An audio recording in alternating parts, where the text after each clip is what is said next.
हरे कृष्णा। आज मेरी कथा का विषय है कृष्ण लीलाएं। मैं अपनी कथा शुरू करने से पहले आपसे गुजारिश करना चाहती हूँ कि आप मेरे चैनल को सब्सक्राइब करना ना भूलें। भगवान श्री कृष्ण को हिंदू धर्म में विष्णु का पूर्ण अवतार माना जाता है। वे 16 कलाओं से युक्त 64 विद्याओं से प्रांगत थे। वे प्रेम और युद्ध दोनों में सक्षम थे, जिन्हें प्यार से लोग कन्हैया कहते थे। आओ जानते हैं उनके बचपन की कहानियों को। उनका कृष्ण नाम ऋषि गर्ग ने रखा था। श्री कृष्ण का जन्म मथुरा के कारावास में रात्रि को हुआ था। कारावास से निकालकर उनके पिता रातों रात उन्हें गोकुल में नंद बाबा के यहाँ छोड़ आए थे। गोकुल और वृंदावन में उन्होंने संपूर्ण बचपन गुजारा। इस दौरान उन्होंने कंस के द्वारा भेजे गए पूतना, कागासुर, श्रीधर, तांत्रिक, उत्कच, बकासुर, अगासुर, त्रिणासुर आदि का अपनी माया से वध कर दिया था। गोकुल और वृंदावन रहते हुए ही उन्होंने अपनी कई लीलाएं रची। माता यशोदा से जब गोपियों ने उनके मिट्टी खाने की शिकायत की तो यशोदा ने डांटते हुए मुंह खोलने के लिए कहा। फिर जब उन्होंने मुंह खोला तो यशोदा को मुंह में ब्रह्मांड नजर आने लगा। यह लीला देखकर वह भयभीत हो गई थी। बचपन में ही एक बार उनको उनकी माता यशोदा ने उन्हें ओखली से बांध दिया था। तब उन्होंने उनके जाने के बाद उस ओखल को खींचकर आंगन में लगे 2 वृक्षों को उखाड़ दिया था।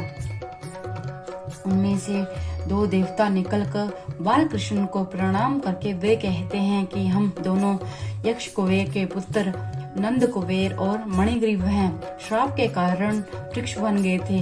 आपकी कृपा से हमारा उद्धार हुआ है। बचपन में उन्होंने माखन के लालच में गोपियां खूब नचाती थी। कहते हैं कुछ गोपियां अपने पिछले जन्म में बड़े बड़े सिद्ध और तपस्वी थे, जिन्होंने घोर तपस्या कर श्री हरि के साथ ममता का रिश्ता मांगा था। यही कारण है कि सभी गोपियां उन्हें माता जैसा प्रेम करती थी और उनके साथ नृत्य करती थी। श्री कृष्ण के बचपन में कई मित्र थे, जैसे मनसुखा, मधुमंगल, श्रीधामा, सुदामा, उद्धव, सुबाहु, सुबल, भद्र, सुभद्र, मणिभद्र, भोज, तोक कृष्ण आदि। बचपन में ये सभी गोकुल और वृंदावन की गलियों में माखन चोरते थे और उधम मचाते थे। बाल सखियों में राधा, चंद्रावली, श्यामा, शैब्या, कद्धा, ललिता, विशाखा तथा भद्रा आदि के नाम लिए जाते हैं। श्री कृष्ण को एक बार माता यशोदा गोपियों की शिकायत पर उन्हें एक अंधेर कोठरी में कैद के लिए ले जाते हैं। तो वहाँ श्री कृष्ण लीला से एक भयंकर नाग निकल आता है।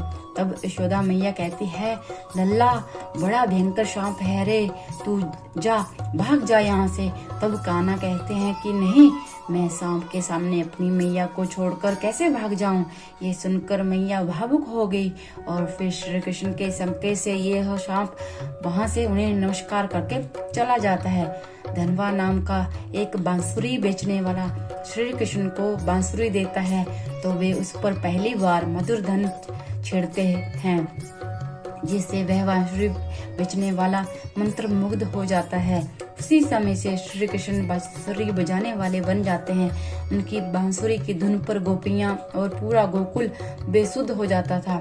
श्री कृष्ण का राधा का मिलन उस वक्त होता है जब राधा के पिता विश्वभानु जी बरसाने से उनके घर फाग उत्सव का आयोजन करने आए। विचार विमर्श करने आते थे। कुछ लोग कहते हैं कि राधा ने श्री कृष्ण को पहली बार तब देखा था जब वे ओखली से बंधे थे।